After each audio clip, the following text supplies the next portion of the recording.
for Juno Award winner Sean Jones.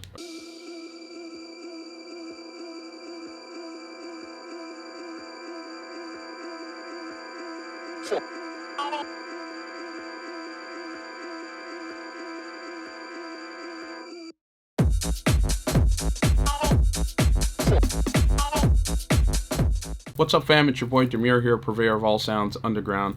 Thank you for joining me on my YouTube channel today, where I'll be discussing the topic of sound analyzing and the specific tool of the Melda Analyzer. It's a plugin that I love and I think it's great, and I'm just going to jump into the top key things that I love about it. But before we do so, what I need from you is that SLC. Hit subscribe, like, and comment, and more importantly, hit the notifications bell to stay in touch with the new videos that we have up and coming. Alright, so let's jump into it. The Melda Analyzer. I've been using this plugin for a hot minute. I love this thing because of what it presents to me visually, and I recently used it on a remix I did for Juno Award winner Sean Jones. Our Juno Awards here in Canada are the equivalent of the Grammys in the US.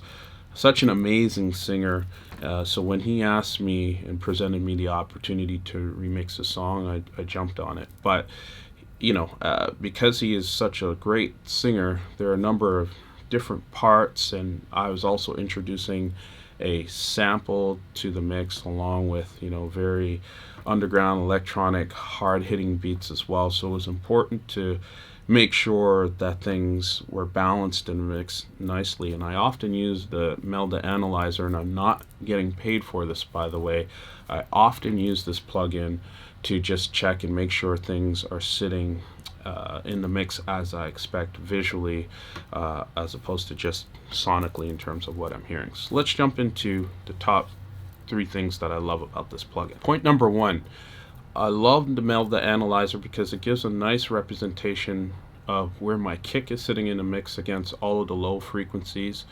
It's just great. It also has a set of presets that you can attach to each of the instruments, along with a color that, you know, practically shows what it's doing in the frequency spectrum in the overall mix, and therefore I can make adjustments with confidence based on what I'm hearing and seeing visually. Point number 2 is it even goes beyond the low frequencies. So, you know, the classic area is the mid-low range where vocals, snares, and keyboards typically collide, and it shows what is specifically happening when those collisions are occurring.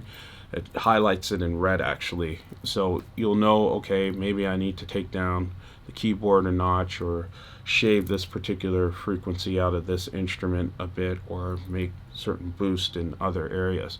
It's just great for that, and it also doesn't interfere with the sound. It's just a pure analytical tool. The other thing I love about it, when it comes to highlighting the collisions, it shows you visually what decibels, so in terms of the loudness off of each instrument that's coming off, where they are sitting, so it shows you just how they peak against one another. So it's really great for highlighting the collisions as well as indicating the loudness in the mix. And point number 3, I feel that the Melda Analyzer tool gives you a really deep and comprehensive view of what's happening in the overall mix. I mean, you could choose where you want to have the plugin show analytics for. I generally do it on a few key instruments that I know typically are problematic areas for me when I'm mixing down tools, so like kicks and bass, vocals, snare, as well as any keys. And you can also see if there's any crazy things going on with weird sounds that you might be introducing and you're not sure where they're sitting on the frequency spectrum. It offers a nice comprehensive view of what is exactly going on in the mix as a result of each of these instruments that you've introduced. And there you have it. Those are my top 3 key things that I love about the Melda Analyzer. Let me know your thoughts on it. Hit subscribe, like, and comment, and more importantly, hit the notifications bell to stay in touch with the new videos that we have up and coming. I usually join the conversation within 48 hours of posting these videos, so I'd love to hear your thoughts on this one. Much love and respect to you. Peace.